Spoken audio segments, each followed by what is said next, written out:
A pleasant good morning to everyone, and welcome to another edition of the Carlos Brown Show, right here on the Black College Sports Network. Yours truly, Carlos Brown. Here's the guest menu for February the 17th. Scheduled to join us, Charles Edmond of the Alcorn State Radio Network. Also, Coach Vann Pettaway in the first hour will join us. Then in hour number two guests for you, Coach Hudson Fuller. He's the head football coach at Catholic High School in Baton Rouge, Louisiana. Traditional powerhouse program. And two young men, student athletes from Catholic High, will join the Southern University football program. He'll give us all the insight on those two student athletes. Then a wide receiver coach for Southern University, Coach Quentin Burrell. He joins the Carlos Brown Show for the first time. And then last but not least, A.D. Willard Brown. That's the guest menu for February the 17th. What's trending on the show? Southern University basketball. Both women's and men's basketball team will do the Texas two-step. They're in Texas this weekend, and they have two important conference basketball games. Also, congratulations, Southern University hires Toby Renz as the new head volleyball coach, an impressive resume. We'll talk about that, and we'll send an invite to Coach to join the Carlos Brown Show in the future. Also, Southern University baseball kicks off the opening day baseball season in the Cactus Jack HBCU Baseball Classic against Alcorn State. And then last but not least, Dr. Charles McClellan will join TNT and CBS, a preview of March Madness. Of course, Dr. McClellan is the NCAA Division I Men's Basketball Committee chairman. So with that being said, that's what's trending on the Carlos Brown Show. We'll bring in, I believe, Coach Vann Pettaway. There we go, Coach. Coach Pettaway, good morning to you. Down in Louisiana, we have survived Mardi Gras. Whoa, a lot of food, a lot of festivities. Unbelievable. How you doing, Right. Coach? It's a great time of the year in Louisiana. So I know you all had fun. Mardi Gras is always everybody looks forward to Mardi Gras every year. So I know you guys are having fun. I know sometimes it affects attendance because all the students want to go to Mardi Gras. Because when we used to when I was coaching, I was love for it to be Mardi Gras because would take some of the fans out of the stands, not all of them, not all of them. So it's a great time to explore the state of Louisiana. With that being said, I guess we can see if we can introduce Charles Edmond of the Alcorn State Radio Network. There he is. Charles, good morning to you, sir. Good morning, gentlemen. Good morning. Good morning. Good morning. We'll get right into it, Charles. Basketball, the heat of the conference race. On the men's side, Southern University is in first place, but as Coach Pettaway told me, I should be very happy, and I am. However, the Texas two-step, now everyone is gunning at you. Southern University on the men's side have done a great job without their leading scorer, and everyone keeps asking me, what is the deal? I don't know, but Southern University men's basketball team now on a 6-game winning streak, and Demasi, to me, is the MVP. Coach Pettaway and Charles, here's a guy that will give you a good assist. He runs the floor. He's a general. He gets everybody involved, and then he can also hit a big shot or two when called on. Then on the women's side, Jackson State. Now, look, I got to eat crow. I predicted last week but did I know that Green, their leading scorer, would not play? So Jackson spanks UAPB. I was dead wrong. Shows you that sometimes predictions are just that. They don't come true. But anyway, men's and women's in the basketball conference race. What say you, Coach Pettaway? Well, on the women's side, I'm gonna be honest. I think everybody's fighting for second. The other seeds. I think the number one seed going to end up being Jackson State. I think that's what, Charles, a 3-game lead.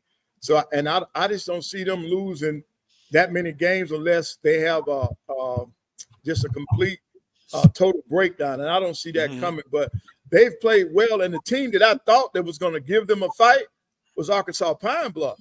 And they had them at their place. And if Jackson can go in there and play as dominant as they did, it's going to be tough, man. It's going to be tough for somebody to take those ladies down.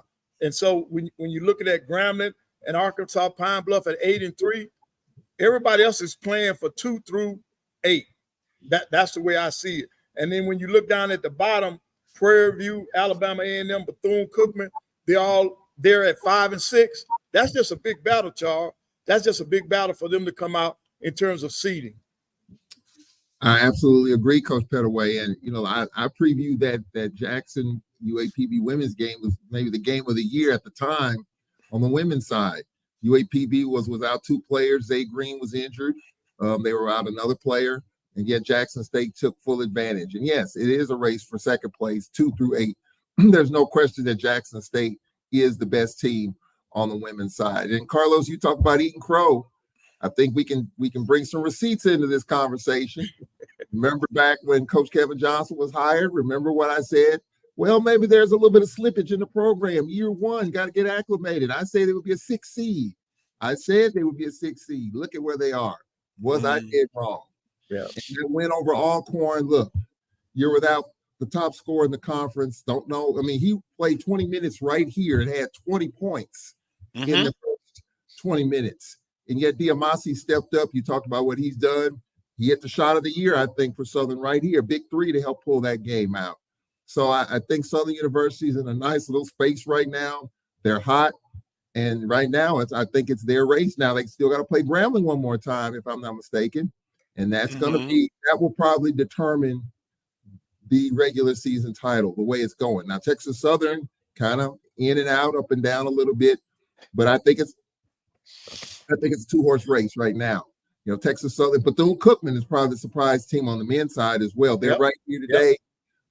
They've had 5 games decided by 6 points or less. They won some, they've lost some, so they could be in a better position. But right now, Southern University is definitely catching my attention, and they are the team right now gaining confidence with a first-year head coach, new staff, new players, different pieces. You're without your top scorer, and yet you still find a way. And that's what good teams do. Well, right. Coach, and then Carlos, like in Southern's case, Joseph is not there, but what you're doing, you remember I said this at the beginning of the year after a couple of games. I said the Southern had a lot of depth, and see that's showing. Their bench has been able to help that team all year. And then when Joseph, for whatever reason, most of the time this is a disciplinary thing, and Coach Johnson just hadn't elaborated on it. A lot of times, kids get the big head. I'm not saying that's what has happened, or a lot of times they have conduct that's detrimental to the team, and we as coaches, we have to jump on that.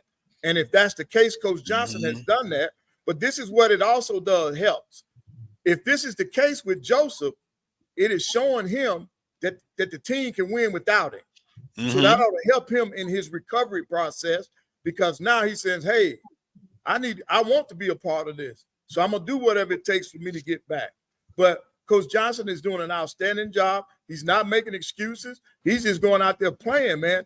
And on the defensive end of the floor, they just do so many different things that's what has helped them with this winning streak. That's what's helped them to be in first place, because they defensively, they throw you off. They get you out of your rhythm because of the different things they do. And then, Charles, to piggyback on what you said about Bethune-Cookman, man, I just love the way they play, man. They really do a lot of things. With that one game that they had here, I don't think they didn't play their best basketball. But I'm gonna tell you what, man. When I watched them the other night. They get after people, man, especially at home.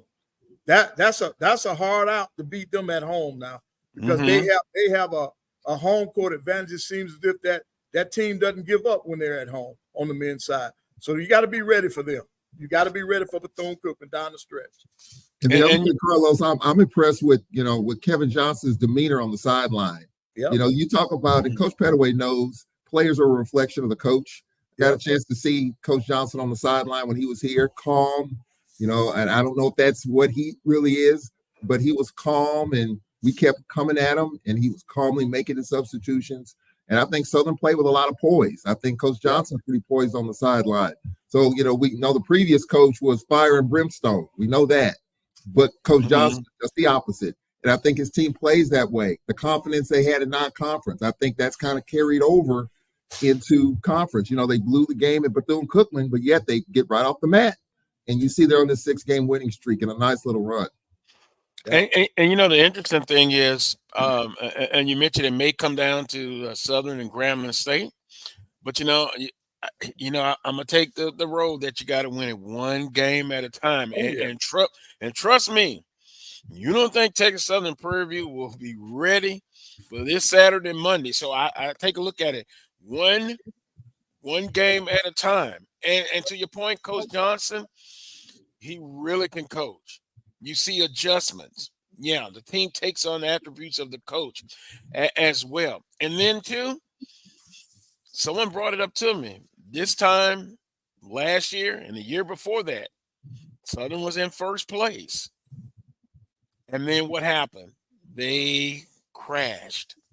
So, I'm happy where they're at. They're in first place, but they've got to continue to be focused and keep the foot on the pedal and get it done. On the women's side, FAMU, let's give them some credit. They're playing very well. First-year coach, they're getting it done. Watch out for them. So when we look at it, as we stated before, it's going to come down to perhaps the last playing date on at least on the men's side, and then on the women's side, you're right. It's for second and third. But, hey, hats off to JSU. They continuously get it done with Coach Reed. Right, and she's got a veteran ball club. When you look at her roster, those ladies have been together for 3 or 4 years, Charles. That that. And then, with COVID, some of those ladies will get a chance maybe to even have another year. So that's why experience really helps. And those kids have that championship DNA, and it's really showing. And they're in a good position right now because you're talking about they've 11 games. You only got, 7 or 8 more games to go. And you got a 3-game lead. That's almost a wrap in terms of first place. Now, I think that the big thing everybody's going to be looking for to see if they can run the table. That's the big thing that's left for Jackson, because what you want to do at this time of the year, this is when you want to start making sure that you're peaking at the right time, that you everything is rolling toward that tournament. See, they don't want to have that upset like it happened last year in the tournament.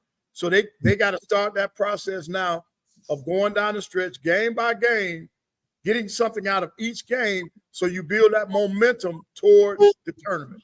Yeah. I think 2 points with that, Coach. Jackson's been through this before. We know that. We know the ultimate goal for them. The regular season's great. They're going to hang another banner. They've done that.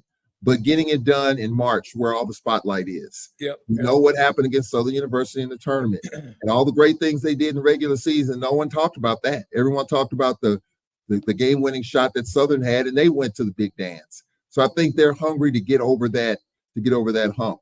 But we've also talked about, to me, when you're talking about regular season and running the table and have everything going your way, and then you get into the tournament and things don't go your way, what happens? You get sidetracked, you get sideswiped, and the next thing you know, it's over. And so I think, I know you want to win every game, and your goal is to dominate, like Landon Butsy says, dominate. But a hiccup along the way, especially the last 3 or 4, 5, 6 games, we got 7 games left, hiccup ain't a bad thing, because now you want to test your team to see what they're about. Because in the tournament, if you don't get it done, your season's over. WNIT, maybe not. So, you're not saying you're trying to lose games, but a hiccup here or there is not a bad thing, because Jackson State really, other than the Southern game, they were down double digits. That was the one hiccup. Another one along the way, they come here next Saturday. I think another hiccup wouldn't be a bad thing, just to test their mettle again. as you try to ramp it up going into the postseason, into the SWAC tournament. Right. Well, you need those close games because that most tournament games are close games. Yes. You have very few blowouts, and you want your team to be able to face adversity and see them come out on top. So that Southern game so far in the conference has been the only game where they've really been tested. Yeah. And Coach, we talked about it last year, and some of the people in the chat room say, go ahead and say it, Carlos.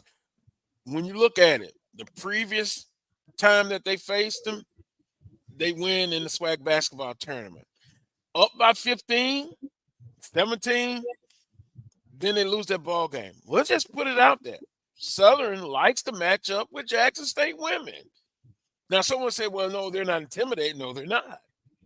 We give credit where credit's due. But we also said they may perhaps meet again. And Southern, sometimes matchups are just that. Yep. Southern matches up well with Jackson State, at least the last couple of basketball games that they face each other. So it'll be interesting to see if they meet again. Will it still be that type of basketball game like the two previous games? I look forward to it, guys, if that's the case. Yeah, I do too. I mean, right now, Jackson State, the 1 seed, Southern right now is kind of in the middle of the bracket, 7-4, Prairie View 6-5. I could see Southern maybe getting to a 3, maybe taking on Bethune-Cookman. So, that right now, you got a lot of games left. But right now, that looks like a finals matchup if it happens, maybe a semifinal matchup. But, Southern's got some work to do, too, as well as they try to move up in the bracket. But, I look at Jackson State's team, Coach Pettaway. To me, they are one of the deeper teams, JSU teams that we've seen. It was Amisha Williams, Holiday, and everybody else. Right. But Jackson's got a bunch of pieces. You got Avett, the Texas Southern transfer, who's a volume scorer. They've got height. They've got every position too deep covered. And so there's not just one person. They got a bunch of good pieces that are fitting with every game and every win. And that's what makes them, I think, even tougher because they can come at you from 8 different directions as compared to maybe 1 or 2 in years past. Right. See, in the years past, they were primarily inside first team. And now, man, they can get you from any angle, man. Yeah. You talking about Crump and all those ladies that have been there for a while. Crump is one of the best athletes in this league, man. And then so they can get you on the defensive end of the floor and the offensive end of the floor. And they are extremely athletic. So I like that makeup of that team. And barring any major injuries, I just think that they're going to sew up that regular season championship. And then I'm like you all. I'm looking to see if they can do the same thing in the tournament. It will be interesting. Last week, Southern over Coach Pettaway's team on the women's side, 67-60. Jaguars shot 41% from the field, 50% from beyond the arc, which is a big improvement to me. And then 11-14 from the charity stripe. So they take care of Alabama A&M. Then last Monday night, 79-63 over Alabama State. So they serve home. They get it done. They shoot 47% from the field. They get it done. Genovia Johnson, 23 points, and Taylor Williams with 14. On the men's side, and again, everyone keeps asking me, what is the situation with T. Joseph? No official statement has been made. So it just leads me to come to this conclusion. It is a disciplinary action. I is not the most important point on the team. I understand some Southern Knights are concerned.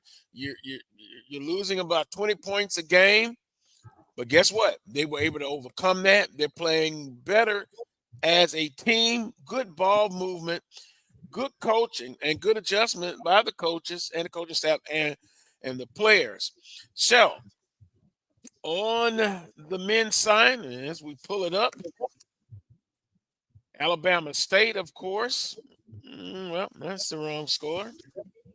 So you mean the Southern and the A&M score was 69-62. You know you all beat us. You know you're not gonna forget about Carlos. You know you beat us. No, Prolonging it. You prolonging it. Wait, my page got slipped up on me. Okay, here we go. Yeah, 69-62, Southern University over Alabama A&M, and both of these games, it's not like they were blowouts. They had to really earn it. Jaguars only shot 33% from the field. Leading the way was Brandon Davis with 20 points. And then the Monday night, which, Saturday and Mondays, 73-62 victory over Alabama State. Leading the way for the Jaguars was Derek Tazino with 19 points, and Brandon Davis with 18 points. Damasi, 10 points, 12 assists. Getting it done. That's Avery Johnson territory when you start talking about 12 assists. And that's Avery Johnson territory now. Right. And assist to turnover. Very good. Had 4 turnovers, but to me, he's MVP of this basketball team. To me, he is the floor general. Right. I won't call him the little general like Avery because he's 6'4". Yeah. But he has done a fabulous job, and they'll need to continue to play well in the Texas two-step. Yep. Prairie View and TSU. TSU Monday, Prairie View Saturday. Wow. I think they're gonna get their best shots. Yeah. Yeah, they're gonna Prairie View playing at home, they're gonna play hard. So and they like playing against Southern for some reason. So Coach Johnson gotta have them ready. I'm quite sure he knows the history. So he'll have them ready to play. You have them ready to play. And they just got to go in there and do what they've been doing these last 6 games. Play like that. Play lights out. Do it on the defensive end. Mix it up. Make Prairie View go into their bench because their bench is not as deep as Southern. Mm-hmm. So that's what it's going to come down to. Coach Pettaway, I got to ask you one question about if we look at these standings, and it's a bunch of road games left. I don't know if you all paid attention to it, but the road teams in the Southwestern Athletic Conference are flat out getting it done. Mm-hmm. I broke it down the other day. I mean, we've lost 3 games at home. Bethune-Cookman's lost 2. Jackson has lost 2. What's going on, Coach Pettaway, in your opinion, as to why is it that teams in our league this year are struggling at home? Now, I asked Landon Bussey about it last week, and he believes the non-conference schedule, teams used to playing away from home, being on the road, being comfortable. He believes that's a huge factor in the success of the road teams in this league. Right. We could be in the thick of the race, but we've blown 3 games here at home, including Southern, Grambling, and, of course, Texas Southern, the top 3 teams. But in your opinion, Coach, why is it this year we're seeing the road teams in this league flat out get it done in this league this year? Well, Charles, a lot of times when you're on the road, it's just you and the people that are in that traveling party. It's us against the world. The world. That's the mentality that you have as a group. And then at home, there's so many distractions. You got classes, you got your classmates, you got your social life, you got all these different things that come into play. And when you're on the road, no, we as coaches, we can do a better job of monitoring what's going on because you're in a hotel. We can sit in the hall, we can do everything, we can do our study halls. We got you 100% when you're on the road. And so a lot of times that comes into play. You're more focused. You're more focused. You're more geared to taking care of the task that's at hand. And that's why a lot of times coaches feel like their teams play better on the road, even though you might not win all the time, but the focus is there because you have eliminated all the other distractions that you could have being at home. Yeah. And then a lot of times at home, some teams take the mentality, we at home, we're going to win anyway. And whereas on the road, they're a little more poised. They know that they got to pull it together or be together in order to win on the road. And in a lot of kids, some athletes now, they like to perform on the road so they can shut up the home crowd. they like that. I've had a couple players like that. They enjoy being on the road to see that crowd sit on their hands. That away crowd to sit on the hands. So I think that's what's happening. And Coach Bussey is right that all those non-conference games in the preseason, that's when your team has your best focus. That's when you have their attention because you don't have to compete against anything else. Yeah. It's a controlled environment. Yes. Per se. Yep. Us against the world. And Charles, Grambling State, 3 home losses. Yes. Yes. Now, so, and the recipe has always been win at home, split on the road. Yep. So, very interesting. I think I won't say this is something that's trending that will happen year in, year out. I think it's just this year. Right.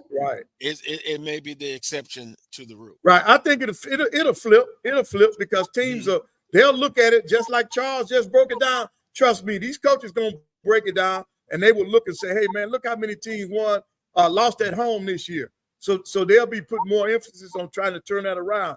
And see, Carlos, like one of the road wins for the Bulls for A&M, they go into Grambling. They play you all close. Then go into Grambling and beat them. And nobody expected that, especially after losing at Southern. Yeah. But Grambling at home, kids not on point because from the start of that game, Alabama A&M put their foot down. Yeah, and they took that game from the opening tip. Both teams were sluggish at first, and then A&M just took off with it, and they survived. I'm gonna make an excuse, Coach, for Grambling, my alma mater. Here we go. I knew it was gonna be an excuse. Excuses are for those who make them. That's what someone told me once. Mardi Gras. Go ahead. All right, so Grambling. That guy said that. Person. Give that name out. Grambling had a bad loss to UAPB, so they're at home. So they're ticked off about that. Then they got to hop on a plane and go to New Jersey. Oh, yeah. To play Jackson State in that classic. They play well, win that game. They leave New Jersey. They fly into New Orleans. They busted 3 hours here. They play off the charts here. Okay, so that's a tough stretch right there. Yeah. Then they come home. Yeah, they handled Alabama State, and maybe again it's an excuse, probably. But maybe they were just so high off that stretch, which they played well and won, that they took Alabama A&M for granted, and A&M probably saw that, seized the opportunity, and blew the doors off of it. That's my only rationale for that, because that's one of the more shocking losses of the season on the men's side. On the men's side, absolutely. Yep. Well, I'm gonna give Alabama A&M credit. Yeah. Let's give them credit. They got it. They got it done. And for that one, if we allow that excuse, then what about the other 2 losses they had at home? And then it could have been another one, coulda, woulda, shoulda, when Southern's up by 17 and they lose by 17. Wow. And that was with T. Joseph also playing. I don't know. It's just weird sometimes how these things happen. Let me take a timeout. We're overdue. When we come back,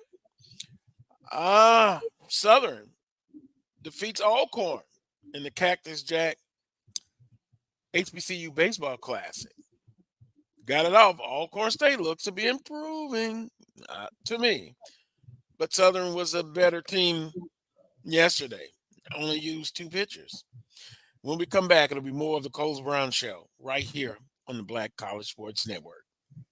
Since 2002, Empowerment Resources, Inc., a nonprofit organization, has empowered more than 1,500 youth and adults in Duval and surrounding counties. Through its programs, Journey into Womanhood, Girls Mentoring, Life Skills for Teens, and Parenting Education Coaching. To get involved with programs, volunteer, or donate, visit www.empowermentresourcesinc.org. Follow us on social media, facebook.com/empowerment.resources and instagram.com/empowermentJAX.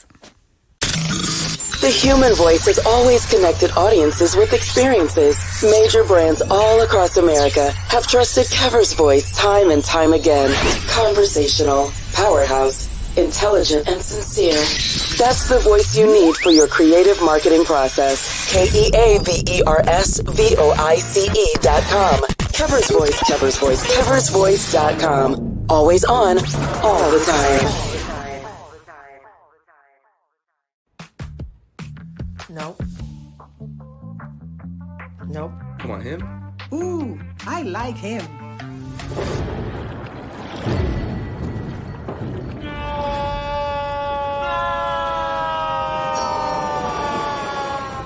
the quicker picker-upper. Bounty picks up messes quicker, and each sheet is 2 times more absorbent, so you can use less. He's an 8. He's a 9. Bounty, the quicker picker-upper. From novice to aficionado, find yourself here. High quality cigars plus personal customer service. Slow Burn is Waco's only mobile cigar lounge, featuring a meticulous, curated collection of premium cigars. Visit our website, www.slowburnwaco.com. That's www.slowburnwaco.com.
Welcome back. Welcome back to this week's edition of the Carlos Brown Show right here on the Black College Sports Network. You know, guys, we got to get Melody, the producer of the show, down for Mardi Gras. We got to give her the king cake and all of the good food and get her down. Charles, we'll have to make that happen for next year. We definitely will. Once she gets down there, she may not want to leave. She might want to stay in New Orleans. I mean, that's just how thick Mardi Gras is. Melody says, I ain't ready. Yeah. It's not for the faint of heart, you know. Yeah, hey, sure. But it's a festive time of year. Hey, Carlos, do you know Yes, that we have not talked about your Miami Heat for a while? And I Well- know that you're upset. I know you're upset because the deadline has gone, and you know you did not like what you saw. I understand that. I understand that. But you know, for the last 3 weeks, we've been trying to figure out who are the top 5 teams in the NBA. And unfortunately now, you know your Heat is not in that group. They're not even in the top 15. But guess what, Coach Pettaway? 2 big victories. They blew out Milwaukee the other night. Oh boy, can we talk about Doc? I don't know. Coach Griffin got let go, not Doc Rivers. And that, you know what? And I still say it was a conspiracy that Damian Lillard is not at Miami. But guess what? Now they're saying Milwaukee is just not good defensively, and the stats bear it out. My top team, Boston, #1, as much as I hate to admit it. And then I'm looking at the young bloods. OKC. Yes, sir. Probably 3rd, maybe. The Minnesota Timberwolves. Yep. Outstanding. Yep. Pat Riley, I know. Well, wouldn't you like that young star for Timberwolves? Yep. Then, of course, you got Denver, the defending champions. So, oh, boy, yeah. Kerry says, no, boy, Doc Rivers. Doc is not the answer. No, he is not. But Carlos and Coach Pettaway, and I don't know who is the answer when it comes to coaching. Okay, look at what the Bucks have been through in terms of coaches. Who is the answer? And not just for Milwaukee, but a lot of these other teams. Right. Who's the best coach in LA for the Lakers and LeBron? You know, is it Darvin Ham? I mean, I'm having an issue with coaches getting fired. Adrian Griffin should not have been fired, in my opinion. You're one of the best teams in the league. Was it Giannis? Was it conspiracy? Like, are these coaches really being listened to by these players? I mean, are the players running the show? Yes, they are. Yes, they are. Yep. And so if that's the case, then what does Giannis want as a coach? What does LeBron want as a coach? There's only one organization that has that stability, and that's your Miami Heat. If you don't listen to Spo, Spo and Pat Riley are on the Pat string. Riley. That's right, Pat Riley. The Yeah, Godfather. absolutely. That's Yeah. one coach that I think players in that organization are listening to, even though there's talk of it's time to move on from Jimmy Butler, put him in a better situation, whatever. That's out there. Shame But, on him.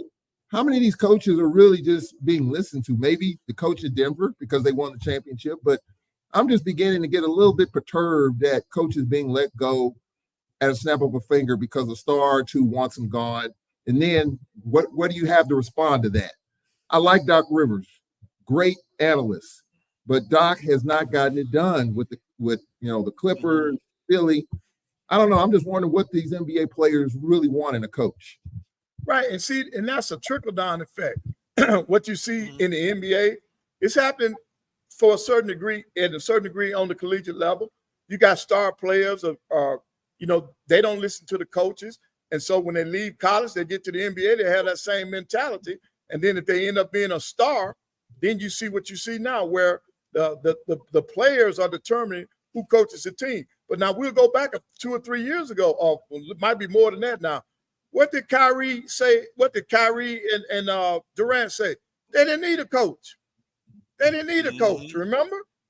So you can see that the value of a good coach, man, that is diminishing, man, because of the mentality of the players. That because of the mentality of the players, and it's not just happening on the collegiate level. It's not just happening in the NBA. I've seen it in high school, man. Some of these high school kids are prima donnas. They don't want to play. That's why they end up at these prep schools, because the parents don't get what they want from that high school. Man, it's all over the place. So somebody has to put their foot down. Maybe with NIL in college, Carlos, these kids are getting paid hundreds of thousands of dollars. And if you're shelling out that kind of money, if you're a booster, if you're a part of a collective and you don't want that coach, hey, if you're a big time school that can buy that coach out and start over, keep that kid, that might be the trickle down effect too. Well, I'll go back a little further. You can go back to the Lakers and Magic Johnson. It's just started happening now. It's always been that way. Yeah. It has always been that way. And as Coach Pettaway said, you see it on the high school level. I work in the educational system. You even see it in elementary school. You really do. And the genie's been let out of the bottle. Now, I know on one side of the argument, they will say, guys, that the student athlete has made millions of dollars for these universities. So they should get, paid in the NIL. But boy, it's still the haves and the have-nots. Right. And when we go back to what you guys were saying about, man, it's just a different day. I kind of like the old school way of doing things, but even when we look at football, it's gone. That's why, to me, it's kind of refreshing that Coach Graves, who's come on this show a couple of times, he gets it. He does it the old school way. Right. And I think you have to have that foundation, that old school. Yeah, I know things are different. You got to have a little bit of the new way of doing things, but you got to have that balance as well. But I don't know. In the NBA, they run it. Right. The star players, and someone would say, well, what about the role players? In the NBA. I still think they're important. They are very important. But you can't win without the role players. Yeah. All the star athletes, they need role players. A championship team needs a bunch of stars, but they got a star in their role. The role that they have for that different team, that's where they have to be a star in. But you got to have the role players, man, else you're not going to have a team. And then to your point, you looked at what you said earlier about Southern University. you know, a lot of people concerned. I guess rightfully so. I'm not as concerned because hey, they're winning. Shouldn't be. But I see ball movement. I saw it with Joseph there, but now you see it even more. But those players who have bought into what Coach Johnson is doing, that is refreshing to me. It's just refreshing. And hey, we'll see how the rest of the conference season goes. But man, if you're talking about and I know Coach of the Year, that goes to the team that wins it all. But if I had to vote, and if I had to vote right now, yeah, say I have the blue and gold glasses on, I think Coach Johnson has done an outstanding job. And I think the best is yet to come. Right. Yeah, I agree with you, Carlos. Go ahead. I'm sorry. Go ahead, Charles. I'm sorry, Coach, but I'm just saying right now he's in a good rhythm. I think that's the best way to put it. He's in a really good rhythm. And hey, I was dead wrong, at least to this point. You know, the squashing of the theory of you got to play your way into it. It takes a year to get your feet up under you. You know, Coach Johnson right now with some different pieces, and he's getting it done right now. Now, we'll add a little caveat to it, Carlos. Oh, I knew right it was now, coming. Southern's playing well. It's February. SWAC tournament's in a few weeks. If Southern can get over that hump in the tournament, then we can really have a deep conversation. This is a great year. It's a good year so far. But if something happens and they stub their toe and one and done in the SWAC tournament, we're going to have the same conversation. I will say yes, because I think Coach Johnson is the right guy for the job. And I think over time he will continue to build it. But in fandom, it's about right now. It's not looking down the road. Right now, Southern's playing well. And right now, they are the best team in the conference. I put Grambling 2, but Southern right now is number 1. They've won some tough games. Grambling stubbed their toe against A&M. So right now, the standings reflect who they are. Southern's the best, and Grambling second. And we'll see in the next week where they'll challenge Southern for the top. Right. Well, Charles, I'm going to tell you what I'm looking for. I'm looking for Southern. I want to see them down the stretch because, for the last 3 or 4 years, in January, the start of February, they've always done well, and they faded down the stretch. But I'm looking for them to show me that they are who they are by winning down the stretch. If he can come out on top, coming down the stretch, then I think they will have the momentum that they need going into the SWAC tournament. I think that momentum will be there. But if they cannot prove that on the court this weekend going out to Texas, then it's going to be a problem. It will be a problem for them. So that this trip is very important for Southern, for the men's side. It's very important for them. It is important. I'm going to be facetious here. I think one of the reasons why they'll have some success because they have a new coach, and then also expectations. I have to ask myself a brutally honest question. Let's say the scenario that Charles brings up. They stub their toe in the first round of the tournament. I will be disappointed. But then I go back and compare and contrast. And remember when we had Coach Johnson on? He said he wished they would have picked him last opposed to last. They were picked 6. So right now, if they lose in the first round of the tournament and they say they finish second or third or the whole first in the regular season, they would have exceeded my expectations. Would I be disappointed losing in the first round? Yes. But I still say the best is yet to come. He'll have a good year of recruiting. And I've seen some of the players he's offered already. What are some of the weaknesses that they've had? Coach Johnson talked about free throw shooting, especially in the critical close games. That's so important, right, Coach and Charles? They're not overly big, but they're not big at all in the post, but they have tremendous guard play. And I think in college basketball, guard play is so crucial, and they've had that. And then third, so far to me, they hadn't finished a couple of games, but Bethune-Cookman at Grambling, et cetera, but they've been the most consistent so far. Do you agree or disagree, guys? Oh, yes. Yeah.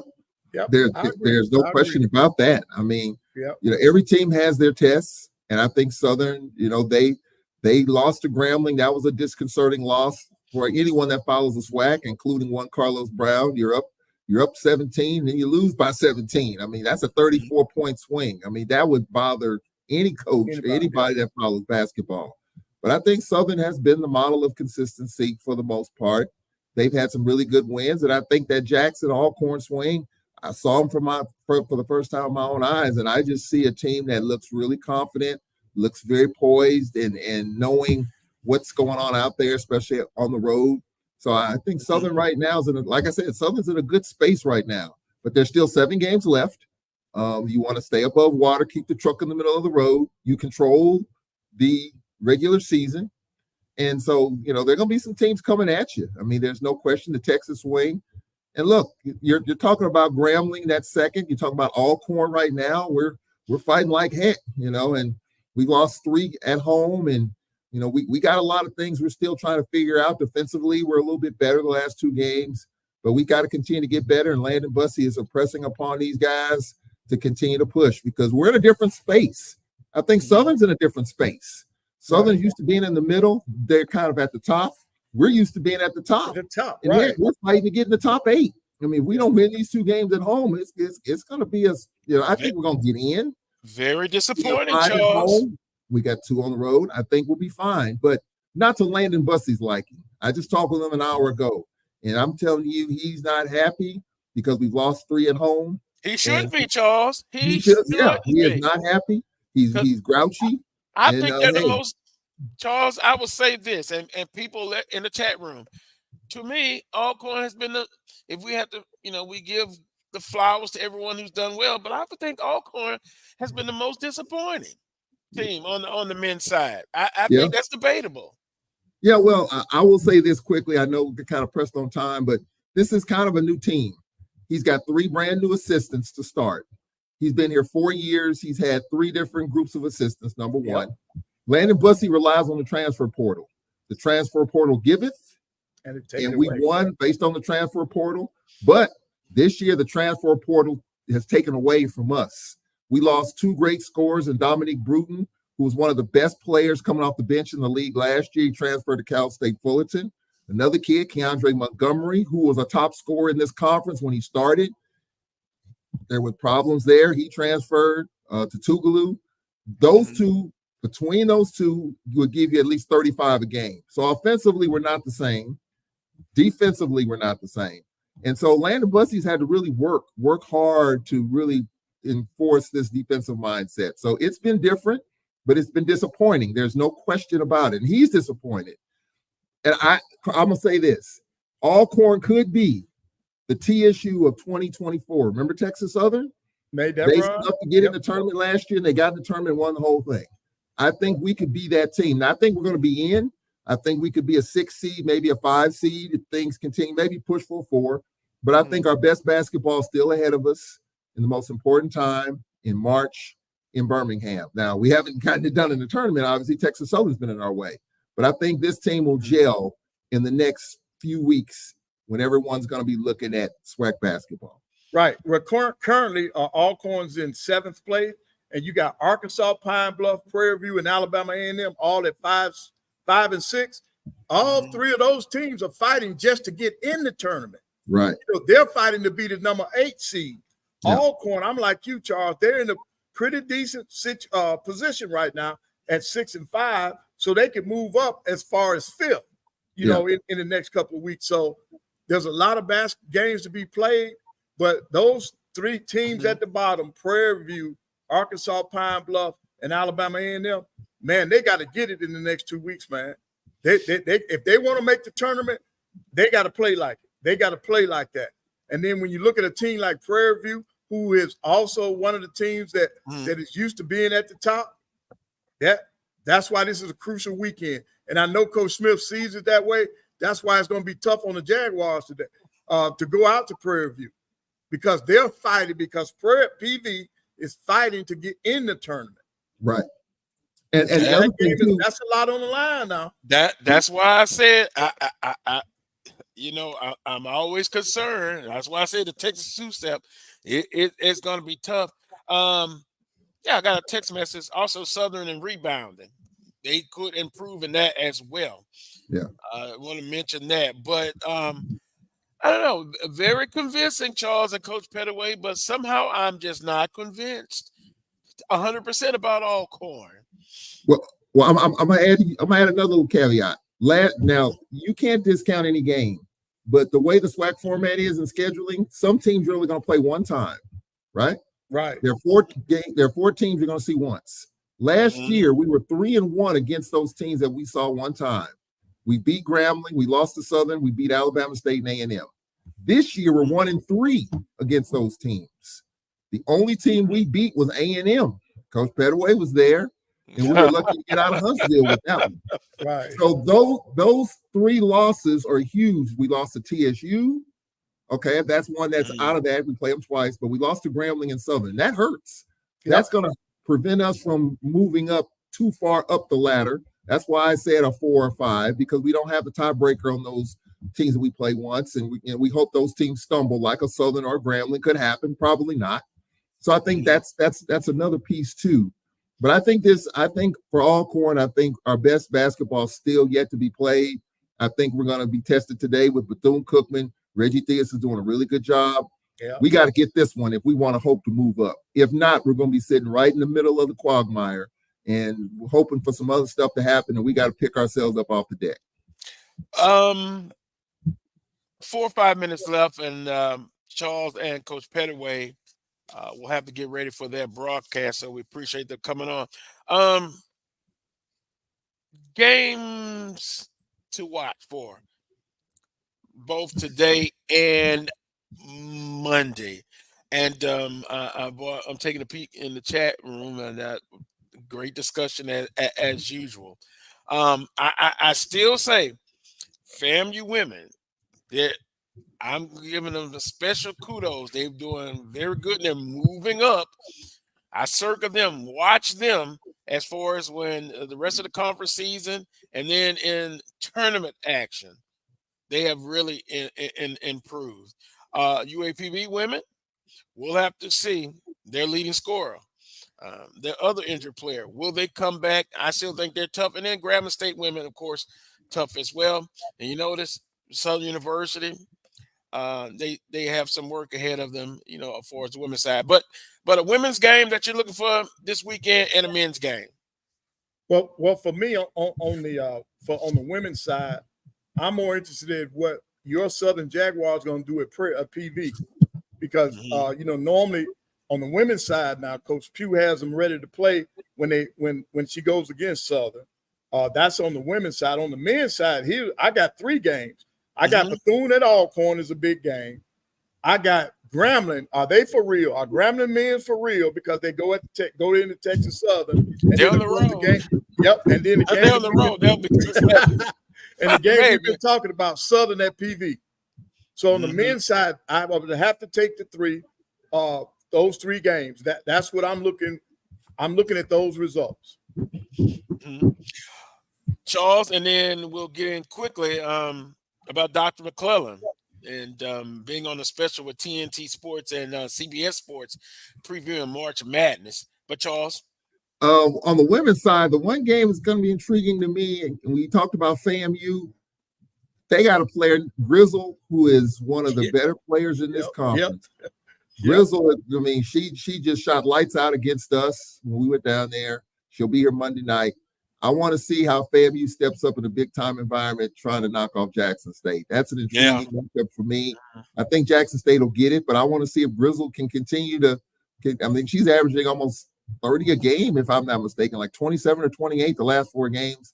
I'm anxious to see what Grizzle's going to do. And then on the men's side, I'm anxious to see this Grambling-Texas Southern matchup, to see if Grambling can get off the deck and win at TSU. I mean, TSU still has a chance in the regular season. I think the loser of this game probably isn't going to get there. I think the winner stays in the conversation. The loser of this game probably won't win the regular season. Hope to stay in the top 4. So that's one of the men's and women's matchups for me. Both of you guys have excellent choices on the games. Dr. McClellan, He's a chairman of the NCAA basketball committee. He's going to join them on set, TNT Sports and CBS Sports. That's a great accomplishment, and Dr. McClellan has earned that right. What are your thoughts on that? I think it's great for the SWAC. It's great, number one, for him, but it's great for the SWAC for him to be in that position. The only downside to that, when they get ready to discuss SWAC team, he has to leave the room. But other than that, I think it's a great spotlight on the league that he's commissioner of. And for me, I always like to follow the ebbs and flows of March Madness, where the SWAC fits in, play in, 16 seed, whatever. I would like to see where we stand as a league right now with the non-conference wins and where this league stands. And I think with this show, I think it's a great idea because it kind of gives you a sneak peek in terms of what we could be looking at.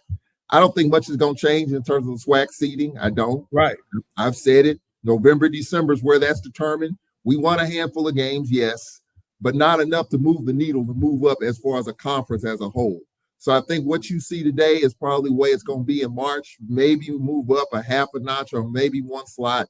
I don't see it, but it could happen. But it's a good way to see where we are right now, because March Madness is here. In another month, it'll be here, and I don't think much is going to change. So I'm glad we're able to get a sneak peek in terms of where the SWAC and the MEAC, if you follow HBCU, where they will probably fall come March Madness. So I don't see much changing, but it's just good to see. Coach Pettaway, I think they'll listen one day. Yeah. These non-conference games, all these money games, you say you have to do it, so that's where we are. Yeah. You got to have some balance in it. Yeah. And if you don't, we will continue to have this conversation until we are ready to throw up. Yeah.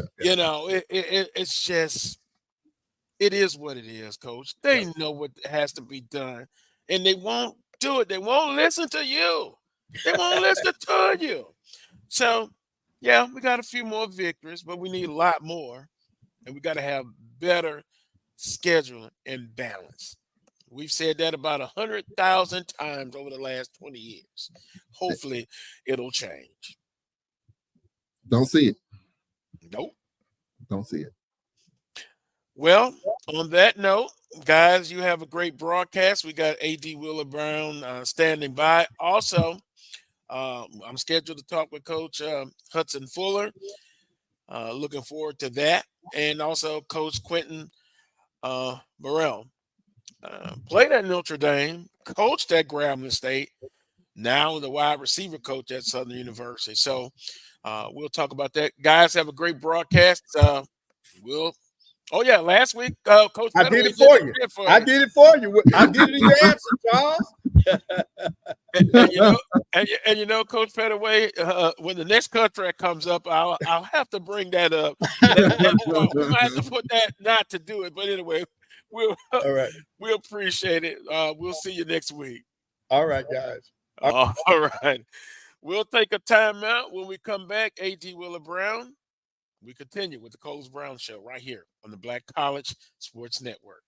We're back. It's time for the 2024 Urban NerdCon. Join us in Atlanta, Georgia, April 26th through the 28th at the Cortland Grand Hotel. Special guests include Underworld creator Kevin Grievous, Gary Gray from Fairly Odd Parents, from Nickelodeon, Giovanni Samuels, the Science Machine Michael Green, the Sci-Fi Sisters, and from Spaceballs and Star Trek Voyager, Tim Russ.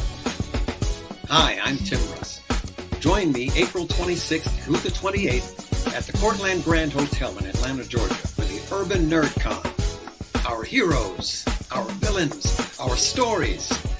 Everyone con. I'll see you there. Live long and prosper.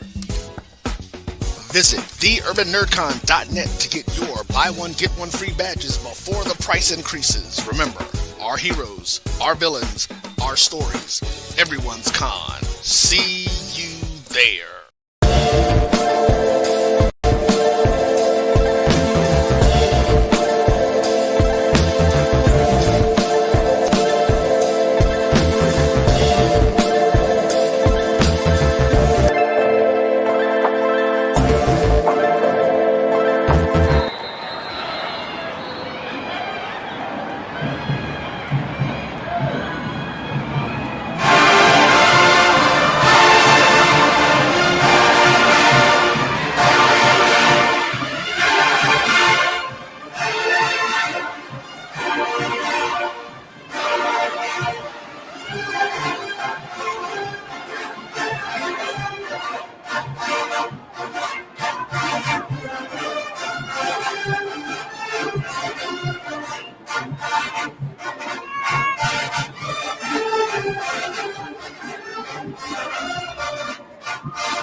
back to this week's edition of the Carlos Brown Show right here on the Black College Sports Network. Yours truly, Carlos Brown, joined now by A.D. Wheeler Brown. Good afternoon, Wheeler. Don't tell me it's a snowstorm in Baltimore. Yeah, we got about 3 inches between last night and this morning, so it's a little tough out there. Not too bad Yeah. though. Not too bad. Well, I'm a Southern boy, and literally, geographically as well. And you know, snow is fine. We don't see it that much, but maybe 5 times in the last 11 years. That's a Okay. lot, and it's not a good thing driving here in Baton Rouge with snow and everything. We're not accustomed to it. But look, Wheeler, the shout out to Southern Vann and doing the Mardi Gras season. You got to be in great shape, I think, marching those parades. I did it years ago, but though, yeah, Dr. Griggs used to always say that he had the best conditioned student athletes on campus, and I'm thinking about those long parade routes. And also shout out to the Sonic Boom of the South. Mm-hmm. With Usher during the Super Bowl. Mm-hmm. Uh, it shines a light on HBCU bands. So Mm-hmm. whichever band is doing something in that way, we give them the accolades. Well, We really. HBCUs are the flavor of the month. There's no ifs, ands, and buts about that. I'm glad to see that, all of our different facets are getting prime time. Mhm. Administrators, our bands, just our universities overall. And, we need to definitely take advantage of it while we can. You never know how long these things are going to last. They kind of come and go in cycles. And while we would hope that, these things will be around to stay for a long time, history tells us that, it kind of ebbs and flows. So, we need to definitely take advantage of it while we can. And the state of HBCU athletics. We also can look at this university as a whole. We've kind of talked a little bit, but others have done a much better job of talking about as far as funding and from a financial standpoint, what HBCUs are owed. And Willer, if that financially, if the university can get what they're owed, I think it would be tremendous. But then too, you would have to have a plan to make sure you take advantage if you were to get that funding that was owed to you. Mm-hmm. And I've often stated that we've got to make sure that HBCUs are still relevant. I still believe they're. No, I don't believe they still are relevant in this time and are needed. And we just got to make sure that they're viable financially, culturally, all of those, that they're in good shape 400 or 500 years from now. Of course, we won't be around, but we've got to make sure that that they're still here and viable. And I think our key is really sustainability, Carlos. Hmm. We get that influx of cash every now and then, to be able to, do a few things in the right now, but our main thing on our level is sustainability. How can you carry those gains over Hmm. and improve on it and keep building it up? Especially as it pertains to athletics. A lot of our schools are, getting these windfalls, whether they're through donations or what have you. Very little of those dollars are going to athletics. And, athletics gets those dollars, they have to utilize it in a way such that, they're going to be able to sustain whatever gains are being put out there at that particular time. Yeah, and you're right because you see plans. You've seen some universities be able to do something from an athletic standpoint to upgrade, the facilities. We've also talked about salaries, Hmm. particularly position coaches, coordinators, of course, head coaches. Um, they're doing better. Um, if you and this, I guess it's kind of putting you on the spot, but if you were at a such university and they get a windfall, you know, Hmm. financially, and then we're talking about specifically athletics, what would be your plan to make sure that you can sustain the athletic department if you've gotten that financial windfall? And that would be, that's a tough nut to crack, Carlos. There's no Well, doubt about it. try. Yeah, Because try, Aquila. while part of me would want to ensure that our Hmm. coaches are taken care of monetarily, uh, not knowing whether or not that's going to be able to be done in the long haul.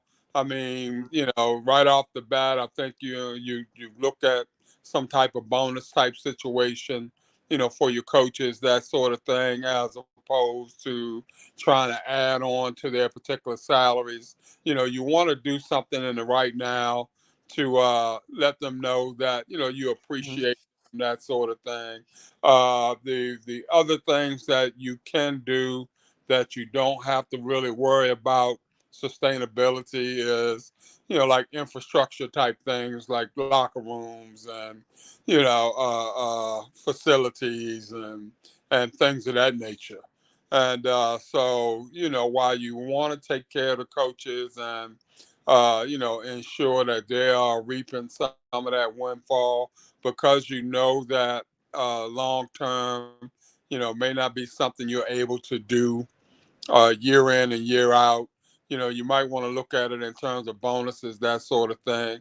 If you are supplementing those salaries, you want to make sure that you let the coaches know that, hey, this will probably only be for maybe a 2 or 3 year period, as the money runs out, that sort of thing.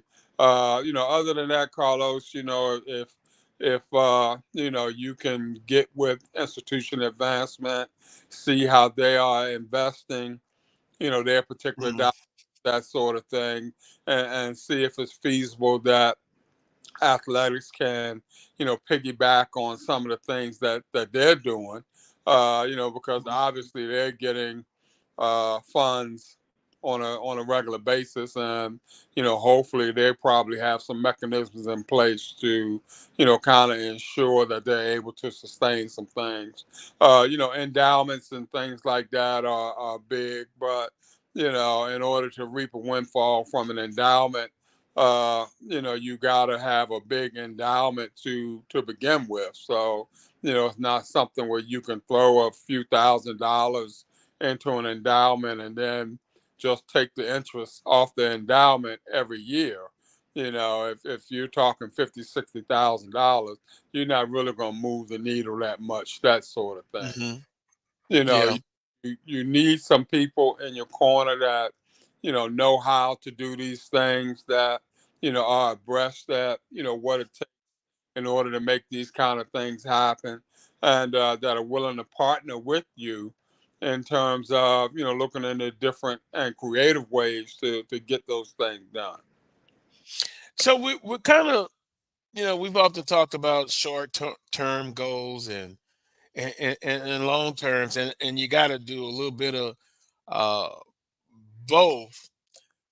And also, when we're looking at what can be done for, more for the student athletes, who coming to get a degree, and also participating from the athletic standpoint, and then um, you have Title IX issues. Then you have um, the athletic programs that, quote unquote, financially, you know, they're not making any money, but you have costs.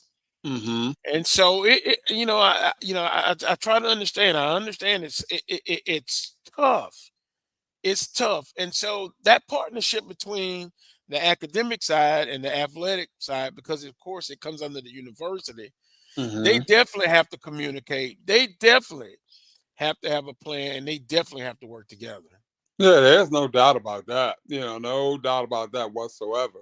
And but from our point of view, from an administrative Mhm. point, like you said, we got to make sure that we're doing things to enhance the student athlete experience. Whether we're putting more money in equipment and uniforms and things that the public sees, but also things that the public doesn't see. Mhm. Athletic trainers and strength and conditioning, uh, nutrition, that sort of thing. We got to make sure that we're showing up things in those areas. While we look to improve what regular Joe Blow sees every time our kids take the floor.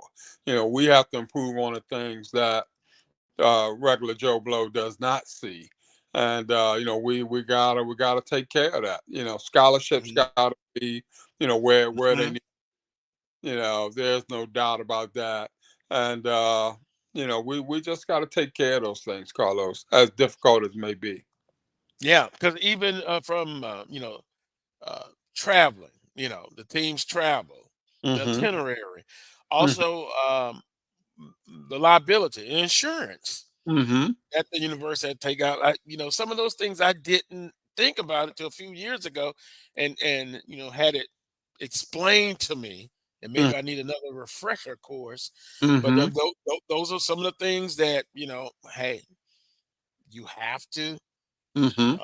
look at. And from my standpoint, sometimes I don't think of that. I have to pitch myself and remind myself that these are things that administrators have to deal with. Mm-hmm. Oh, no doubt. No doubt. And when you talk about things like insurance, that sort of thing, you gotta have partnerships with these health facilities, hospitals, things of that nature. Uh, you got to have good relationships with your team doctors and things like that, and you got to ensure that the kids are getting the best of care Hmm. all around. And we know now, back when we were coming up, or at least when I was active in the game, we pretty much survived off of 3 square meals a day. Well, that ain't happening now. These Yeah.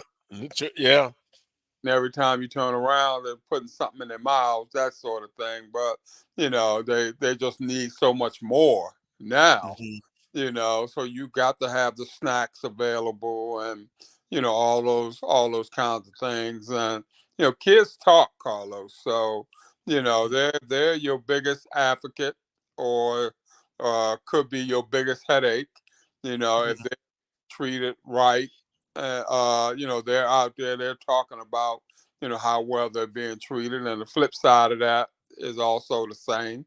If things aren't the way that they should be, then, those kids are going out there, they putting it on social media, all that sort of thing and stuff. So, they can help or hurt your program, at the click of a telephone, or keypad, or what have you. So you got to be mindful about that. No doubt about it. Visiting with Willa Brown, AD Willa Brown. We're going to take a time out. And when we come back, it'll be more of the Carlos Brown Show right here on the Black College Sports Network. If you think all pads are exactly the same, think again. This is Always Ultra Thins reinvented with the Always Triple Protection System. This pad wicks gushes 90% faster, absorbs even more so you can feel dry, and locks odors in.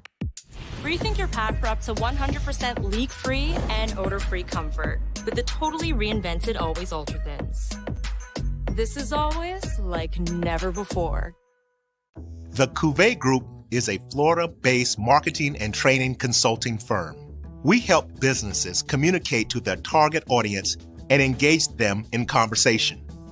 We also help to expand their audiences, which will ultimately result in growth for those organizations. In addition to being a certified constant contact specialist, my colleagues and I are also certified in John Maxwell Leadership Principles. We use these proven principles to conduct workshops, training, and private coaching sessions for individuals and companies looking to take things to the next level. Contact us to schedule a free consultation. Issues today, don't delay, call Cuvée. As technology continues to bring changes to the world of education, it's time we also reimagine teacher professional development.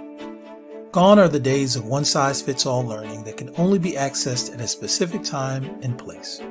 The Stride PD Center is an on-demand library of mobile-friendly courses that allow educators to learn anytime and anywhere. Our dynamic courses provide bite-sized learning and help educators advance their knowledge while also gaining professional development hours. The best professional development plans are those that include a level of flexibility and choice for educators. Whether you're a teacher, school, or district, visit us today to take charge of your learning.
Welcome back to this week's edition of the Carlos Brown Show right here on the Black College Sports Network. We're going to be joined now by Coach Hudson Fuller, head football coach at Catholic High School. There he is, Coach Fuller. Good afternoon to you, sir. Welcome to the show. Thank you for having me. Well, it's your second stint. I was looking at your bio at Catholic High. Previously offensive coordinator, 2017 to 2019. And congratulations on a state championship this past football season. Talk about what it means to be back at Catholic High School. Yeah, really, it's just an honor to be in the position I'm in. It's a place that just has great values, and to be a part of it and try to represent those values in a positive way is something that I take real seriously. A lot of people that support the program and an expectation of excellence, which I really enjoy. So I'm excited about being here and the future that we have. Yeah. Well, once again, congratulations. Boy, got a chance to see Catholic High School via television this past season. Outstanding season.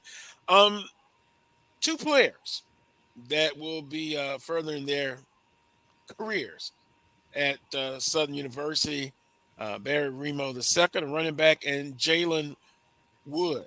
I know you can talk about them and give us some insight. What is Southern University getting from these two student athletes into their program?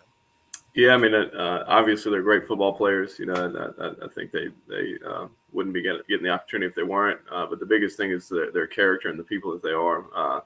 Both of them are on our leadership council on our team, which is a highly selective process. And Jalen was awarded our captain award this year. So, I'd say that's the biggest thing is they're going to bring just a positive addition to that team's culture and a work ethic. They've got a winner's mindset. They're really focused and goal oriented.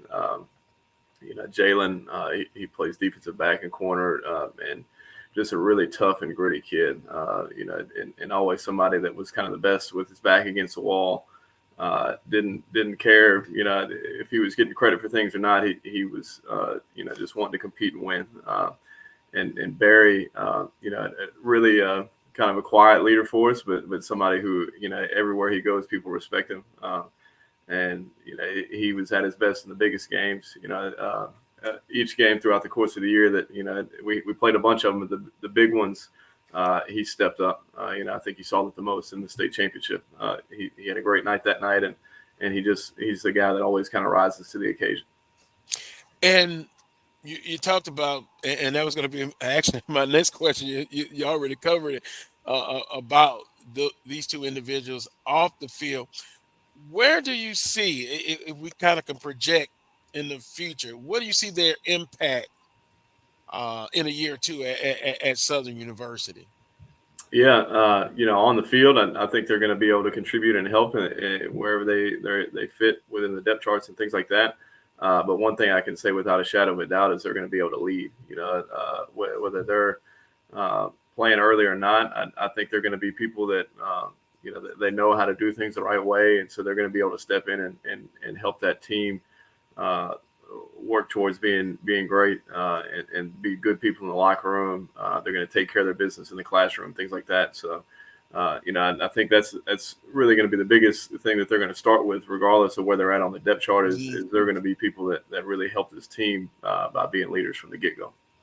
And Coach Fuller, talk about the relationship. I don't know who per se recruits or the staff from Southern University, but can you talk about, if you can, Southern University coaches coming there and establishing a relationship with the Catholic High football club? Yeah, so really that goes way back. My former stepdad is Mark Orlando, who was okay. Yeah, he was offensive coordinator there for a long time. So I personally grew up on the sidelines at Southern, being a water boy and stuff like that. And so Coach Graves was on the staff, when I was a little kid. And so really, as soon as I got the head job, we connected, and these are guys that we were talking about. And so really, they have done a great job of recruiting our school from the get-go, which to me means a lot. At different different time periods, it's been a school that we've seen come through and sometimes not. And so it was great to see, from the beginning, they were committed to coming and recruiting our players and establishing a relationship and that kind of thing. That's very interesting, Wheeler. Mark, Coach Mark Orlando, and I didn't know that. The connection. See, you always find out some information and learn some things. Coach, winning the state championship. Now, how about your expectations for your football program for 2024? I know you guys always play a tough schedule. How do you deal with the expectations of coming off a state championship, now preparing for the next season?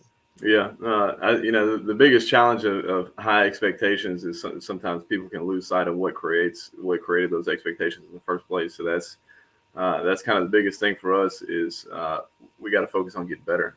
We got to really be where our feet are, focus on getting better one day at a time, and really look at this like we're creating a new team from ground zero.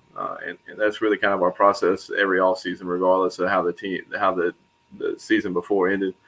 This is a new team, and we got to go earn next year's results. So that really starts now.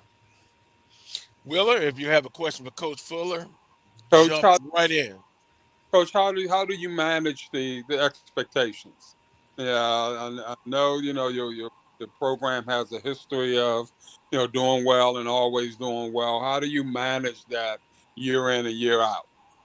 Yeah. Well, I mean, I think the only thing you as a coach, we really can manage is the team. You can educate your parents, your alumni, all those kind of things about how are we going to handle these expectations? But that's really all we can focus on is what our coaches and our team, the people in the building, how are they handling them? So that's kind of the biggest thing, is starting with that, and then identifying what are the threats maybe to these expectations. Like entitlement, complacency, those kind of things. Everybody just knowing what those are, and then at the end of the day, it just comes down to focusing on one day at a time and getting better. That's whether it's all season or pre-district play or district play or playoffs. At the end of the day, we got to take care of every phase, and if we do that really well, the results kind of take care of themselves, and those expectations get met. But also, I think people talk a lot about expectations, and they think of winning, and we try to see it more as what are our expectations are about. How do we practice? What are the things that we allow in our program in terms of culture and things like that? And those are our real expectations. And if we take care of those things, then the win-loss category kind of works itself out. So that's how we try to manage. Where do you see yourself, Coach, 5, 6, 7 years from now? I got to preach my own or follow my own preaching of being where my feet are, and when I got started coaching, I definitely wanted to be a head coach and be able to put kind of my own print on a program and things like that. And so now that I have the opportunity to do that, I'm more committed to serving the people that I'm connected to, and our players, our coaches, their families. And trying to use this sport as something that connects people to God as well. So, trying to do that one day at a time, and let God kind of take care of the rest. All right. Well, best of luck, Coach. Best of luck. Coach Phil, one last question / comment.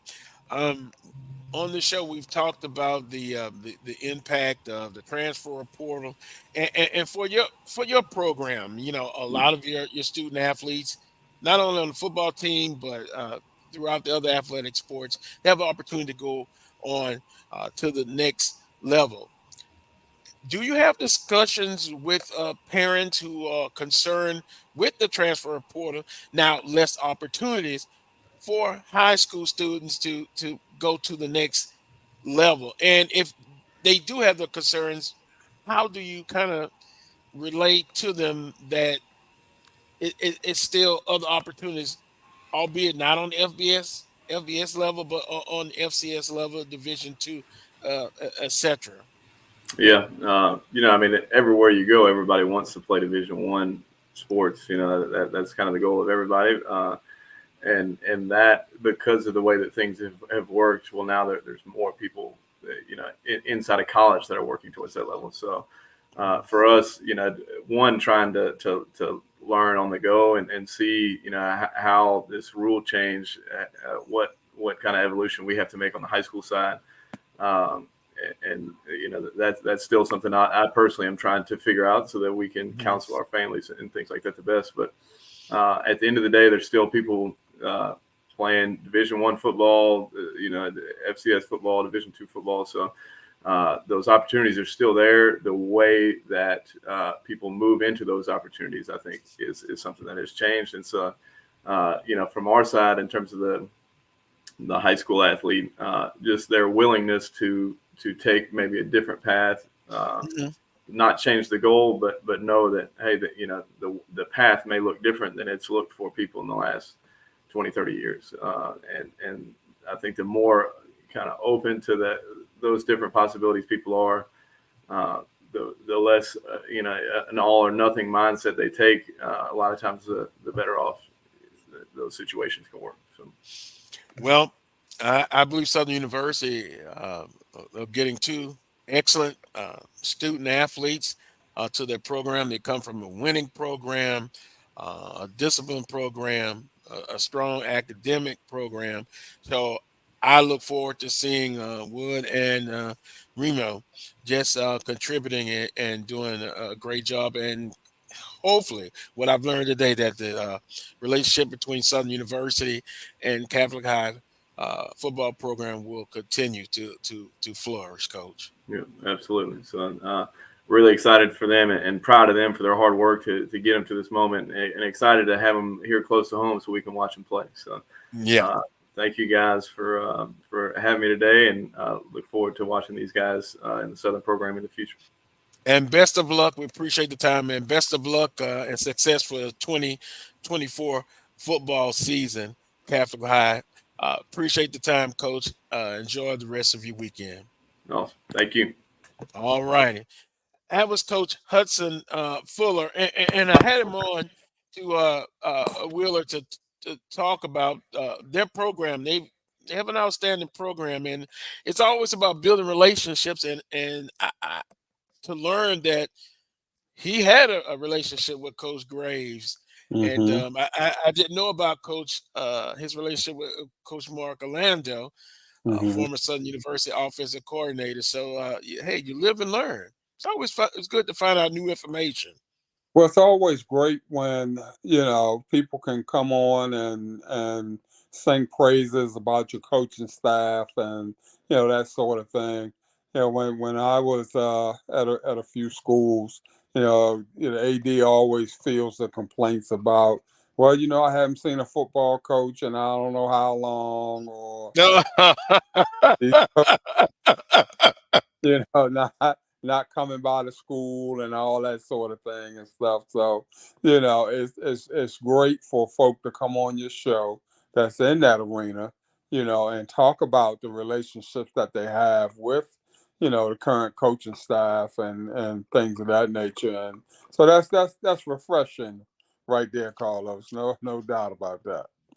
Yeah. Well, our next guest, I've talked to several of the coaches, had them on the show. Coach Burrell is intriguing. I looked up where he played. His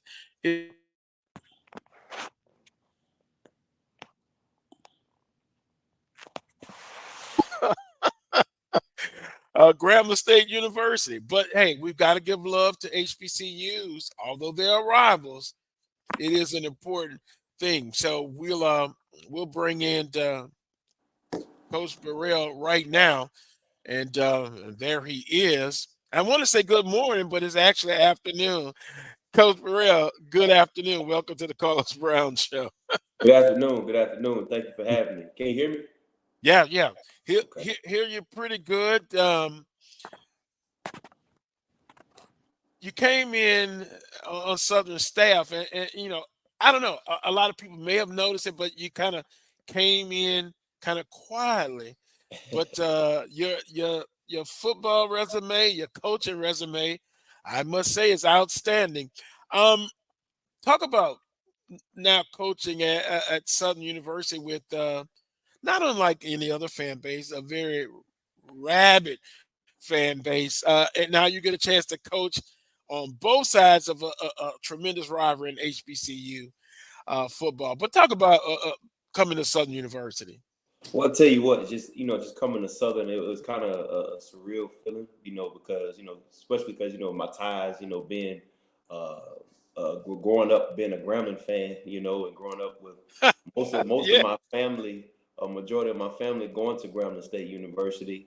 It was kind of like I said, a surreal, kind of a odd feeling, but at the same token, I'm very appreciative of, Coach Dooley giving me the opportunity to come on the staff.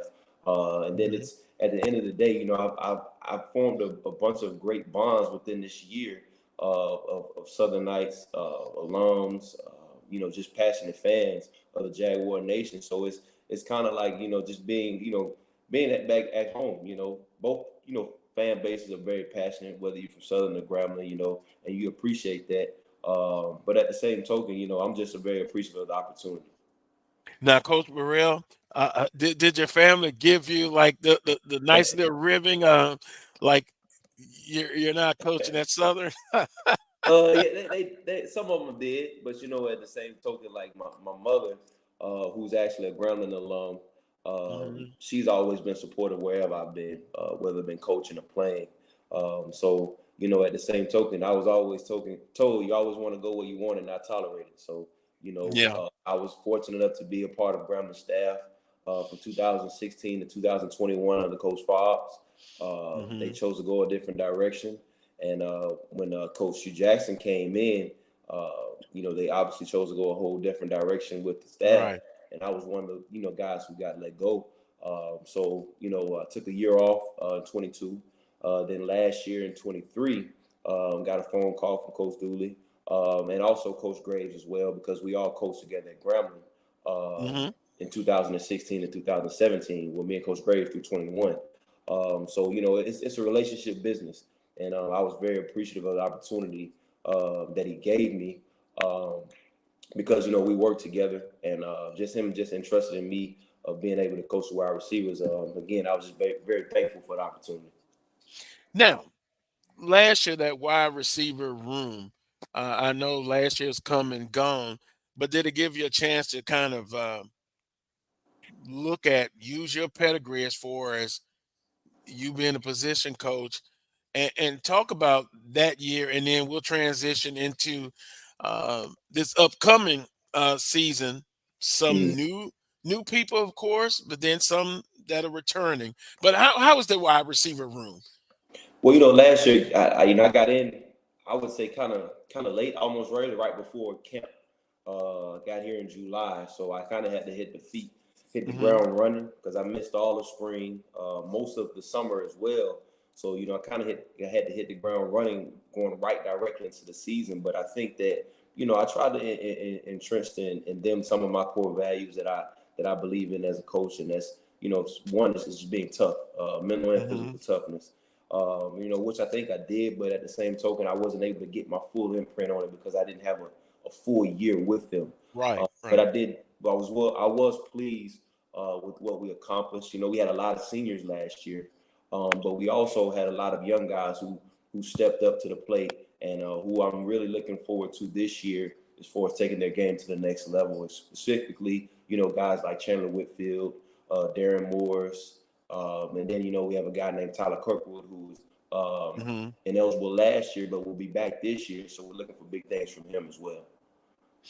And Will and Coach, we look at the wide receiver group, and it's kind of, I'll use a term, maybe not flashy, but flamboyant. But you always hear about the wide receiver in that total package, blocking downfield. They, all of those integral things. How important is that as far as the total package of, being able to block downfield? I think that's vital, for a successful offense. Me, a lot of people don't know, but I have a defensive background. I played defensive back in college. I got into the coaching realm under the defensive tutelage of a lot of coaches. I spent the first 10 years when I was coaching high school ball, coaching defense.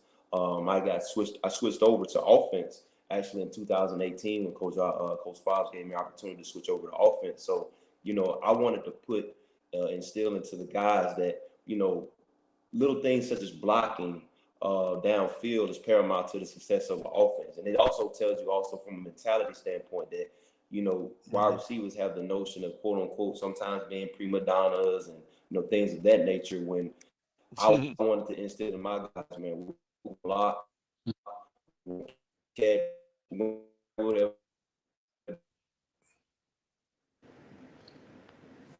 I think we may have lost Coach Burrell. And I found that it's the little things, Carlos, that get you over the top. Especially for our kids coming from HBCUs, that sort of thing. Scouts come into on the campus, and they go in, they're looking at film, that sort of thing. They know you can catch the ball. They know you can catch the ball before they come look at you. What they want to see what you're doing away from that, taking plays off, are you able to block downfield? Are you able to stay with your blocks? That sort of thing. They're looking at effort. They're looking at execution, on top of the things that they come for. But like I said, 9 times out of 10, you're a receiver. They know you can catch the ball before they step on campus. That's what, that's what they want to see. What else is it that you can bring to the table? And for our kids, a lot of times, that's going to make the difference between getting in camp and going home. or Absolutely. staying and going home early. So if there's one message that I like to give to our kids, it's that it's the little things that's going to get you over the top. Or do you stay with your block till the whistle blows? Are you are always engaged in something all the time? You're a defender. Are you always around the ball? That's those are things that those scouts are looking for, and those are the intangibles that 9 times out of 10 going to help you get over the hump. Oh yeah, absolutely. And then also things that I preach to our guys too, as far as just adding complete value to our football program. As far as if you're a wide receiver, you're not just going to play wide receiver. You're going to be playing all special teams as well, and that's just not including just catching kickoff returns and punt returns. We got guys that was on our kickoff team, coverage team, that were on tackles, going down to make plays. But we also had guys that were on the front line of the kickoff return team to make key blocks for our kickoff returners. So I think that the more and more value you can add to yourself, just like you said, you can add back value to yourself, but also the program as well. And then if you're fortunate to go to the next level, 90% of the time you're going to be starting off on special teams. So, Yeah. You're absolutely right. And Coach Burrell, have you seen a slight difference, a big difference, or major difference from say 2016 to 2023, 2024 as far as talent in the league, the SWAC, defensive? Since you started on the defense side, about all the little intricate things that you could add on to the wide receivers. Oh yeah, absolutely. I think that first and foremost, it's a very talented league. I did not play in the SWAC conference, but it was actually an eye opener because I played at the University of Notre Dame, but coming down and coaching in the SWAC, it was very eye opening because there's a lot of talent here, especially from a skill position standpoint. You got guys that have that 4.3 speed. Guys that had the length, guys that could run, jump, tackle. So that was a very a pleasant surprise. And from 2016 to now, I think that it's from a talent standpoint, I don't think I haven't seen any drop off. It's a lot of parity in this league as far as teams that are kind of on the same level. But I also know that if you have a good quarterback and you have a well disciplined football team, you're going to have a shot every weekend. Interesting. We're visiting with Coach Quentin Burrell, wide receiver coach at Southern University. Coach, as far as recruiting, and we've had Coach Graves on, we've had many on. Transfer portal versus high school talent. I had one coach in particular. He's a baseball coach. I'll tell you what it is. Coach Carlos James at University of Arkansas Pine Bluff. Presented with both scenarios, he said, unfortunately, he's going to take the student athlete that's been in college a year or two, more mature, versus a high school athlete that you have to recruit, bring in a program, and then coach them up, help them improve. Do you believe in being balanced as far as when you're recruiting a student athlete, transfer portal versus getting them from the high school ranks? Well, I mean, for me personally, I believe in the vision of our head coach. I think being an assistant coach, you have to be in alignment personally of what your head coach is, envisions the program going, whether it be, us diving in the transfer portal, us going in the junior college ranks, or going in the high school level. Because I think that for one, he's the one driving the engine, and for us with Coach Graves, he wants to. We're going after everybody. We're not just going after transfer portal guys. We're not just going after JC guys. We're going after all of them: high school, transfer portal, JC, and all. But if we are going to dive into that transfer portal, I do think one of the things that I'm very passionate about is you got to get the right ones. Because you don't want to be diving into the transfer portal just because this kid was a quote unquote 4 or 5 star. Because he's obviously in the transfer portal for a reason. How many times has he switched schools? You got some of these guys this their second and third or fourth school in the last 2 or 3 years, you know. So you might be getting somebody else's problem, you know, and you don't want that in your program based on the core values that, you know, your head coach wants. So, you know, I do believe that, you know, if we do go on the transfer portal, but we got to get the right ones out the transfer portal. But we're not also with me having a high school background, coaching high school ball in the state of Georgia for 10 years, you know, I do believe that, you know, you still have to tap into those high school ranks because those guys, in my opinion, you know, they're still pure. You can kind of mold them and teach them to how you want to, you know, to implement in your program.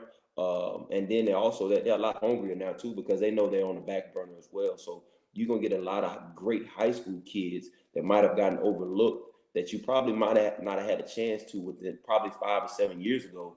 Whereas now you can get some really good quality high school players that might have been overlooked. And Wheeler, when you look at Southern's 2024 recruiting class, it reflects that balance, as I call transfer portal, JUCO, and on the high school level. We just had Coach Fuller on, 2 players coming to Southern's program from the high school rank. So I think you have to have a good balance. And I was just interested in seeing your response to that question, because I asked everybody that. And now, boy, with the transfer portal and college athletics, the NIL, I reference it as the genie has been let out of the bottle. And once it's out now, they're trying to put it back in, but you're not going to be able to do that. Oh yeah, it's tough, man. College football has definitely changed like I tell some of my friends, within the last 3-4 years, you know, and it's constantly changing. So we have to be abreast of everything that's going on, all the rule changes and everything. Because if not, you know, a lot of times you can get left behind. But at the same token, like I said, man, I think it's extreme value in the high school kids. Like you said, the kids we got coming from Catholic, you know, they come from championship programs, so they have championship pedigree. You know what I mean? And not to mention they're in our backyard. So, you know, we're getting good quality kids from that standpoint. They're local, but they have championship pedigree as well. And Coach, I know you work with the quarterbacks as well, and you mentioned Georgia. That just kind of triggered me out. The young man that we interviewed on the show from Georgia's quarterback, I believe he redshirted. You know, and then you have another young freshman quarterback. How important is for them to develop and to be in a competitive race with, I guess, Bowden, who probably, as Coach Graves said, you got to put somebody out there to start in the spring. Right. He'll be out there. But talk about the competitiveness of the quarterback, and then, of course, a wide receiver room. How important is that going into the spring game? Spring practice. I'm sorry. I think it's extremely vital and important just from a competition standpoint. You know, you're going to see. You know, I still believe in the competition. You know, the cream is always going to rise to the top. You know, and I think that when you specifically talking about the quarterback room, you know, you got some very talented guys. You know, Noah, T-Set, you know, Jalen Woods. Those guys are for one, they're not little kids. You know, them guys. You talking about guys that are all 6'2" and above. You know, and all of them are well over 200 pounds. But at the same token, they're all extremely talented. Even from an academic standpoint, they're all sound. And that's what you want. You want guys that's going to come in there and compete every day. They're attacking the weight room the proper way. They're starting to get into their playbook. And they're not shying away from the competition. Whether they win the job or whether they don't, they also know that at the end of the day, you're only one play away, you know, because whoever goes out there, you know, to start, it doesn't necessarily mean he's going to finish it, you know, for whatever reason. So, you know, they know they have to be ready. And they know what is vital for them to be ready for us to have the success that we want to have this year. Even from a receiver standpoint, you know, just having depth, but also just creating that level of competition to let guys know that every day we got to come ready to work. You know, rain, sleet, snow, or shine, whatever the conditions are, whatever type of atmosphere or adversity that we're facing, you know, you got to come ready to work because there's injuries. You know, there are guys that might leave the program, some guys that might come in the program, and competition is going to breed the character and also reveal the character that you might have as far as, all right, I don't care who's coming in this program or who's been here. I'm going to make sure Coach Burrell knows who I am, to where it's now, okay, I might not be able to start, but I might be able to be in the rotation, or I might be able to add value on special teams, or, somewhere like that. And I think that's vital for a winning program, in my opinion. And speaking of the climate, Willa Brown is in Baltimore, where it's a lot of snow. You play at Notre Dame. Yeah. Oh my goodness, I guess you have to adjust to the weather, but man, it had to be cold. I'm a good old Southern boy. I like the heat and humidity now. How was that adjustment? I tell you what, it was extremely different, to be honest with you. I'm originally from Grambling, Louisiana, but I went to high school in Atlanta, Georgia, for 4 years, and then found my way. Was fortunate enough to get a scholarship at the University of Notre Dame. And it was, to be honest with you, it was a culture shock in many different ways, because I went to an all-black high school, and going from an all-black high school, then going to Notre Dame, a Catholic school, to where you being probably maybe 2 or 3 black kids in a classroom of maybe 75 to 80 kids. That was a culture shock for me. But then also the weather as well. You waking up to 5-degree, 6-degree weather, whereas here, you out of school for a couple of days, and the snow might come down there. They shovel that snow to the side. They keep it moving. It's a normal business day for them. But for us down south, we get a couple inches of snow. It's a freeze warning. You might be out of school. So that was a culture shock. And that was a little adjustment that I had to make. But I really enjoyed my time up there. I wouldn't second guess my decision at all. It was a decision that I made that I felt that I needed at the time, and I really did, because I formed a lot of bonds and relationships with former teammates, professors, and even people who just took care of me outside of football. And it was something that I needed at the time. Well, on that note, Coach Burrell, we appreciate the time. We were finally able to work it out to get you on the show. I know you're a busy guy, and any closing comments you want to make to the Jaguar Nation, the HBCU Nation? Well, I just tell you what, man, first and foremost, I appreciate you guys for having me on. I'm looking forward to the season, looking forward to, Coach Graves continuing to indoctrinate, his mindset and mentality for us going ahead into the spring. And then our next phase is to head into the summer and the fall. We're really excited. We're putting in the work. We're definitely putting in the work. So we're just excited for the season, man. We're going to take it one game at a time. And, one thing that you're going to have with a Coach Graves football team is we're going to be mentally and physically tough. So we're just excited for the season. I'm just ready to get it going, to be honest with you. But we also know it's a process. It's a process that you all got to go through. And just praying for good health, both from a coach's standpoint and a player's standpoint, and looking forward to a great season. Yeah, I could hear Coach Graves now on the video in the iron hole. And, and Willa played collegiate ball, offensive lineman. I'm sure he can appreciate that. In the iron hole, boy, I just hear that ringing out.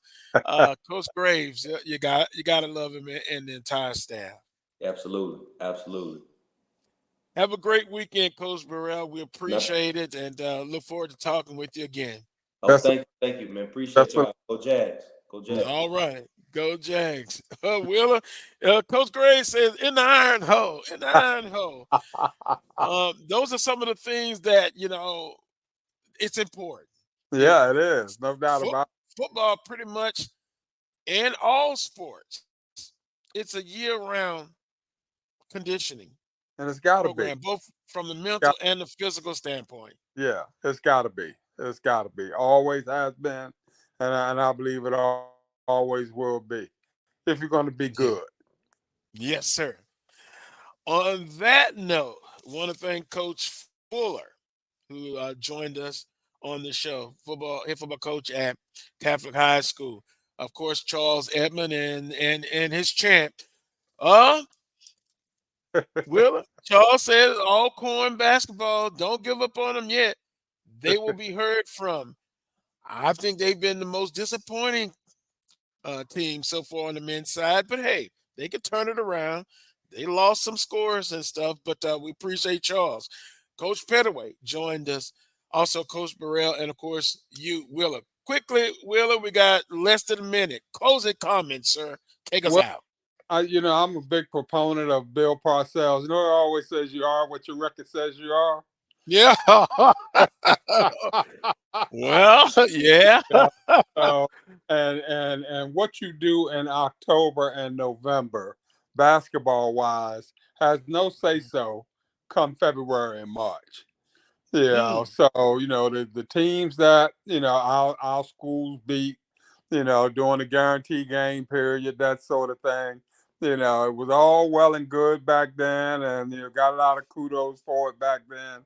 I just believe that now, as you're looking forward to tournament time, all those things go on the back burner, and it's like, what have you done over the course of the last month, the last 3 weeks, that sort of thing, to prepare yourself to get ready to go into tournament play.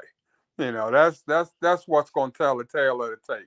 What you did back in October and November, Carlos, now that's ancient history, baby. That's ancient history. You can't go back and draw from the ghost of beating Arkansas State or whomever, and say all of a sudden now we're going to turn this on. It's what are you doing now to get ready for, tournament play, that sort of thing. Are you playing your best ball right now? And that's going to be the tale of the tape for all of these schools right now. Well, with that being said, Jackson State women, Southern University men, they've been the most consistent. Also, folks, let's send Melody, the producer of the Carlos Brown Show, to Mardi Gras next year. I want to see her throw beads. I want to see her have some king cake. And until next Saturday at 11 a.m. for the Carlos Brown Show right here on the Black College Sports Network. Until next time, peace and God bless.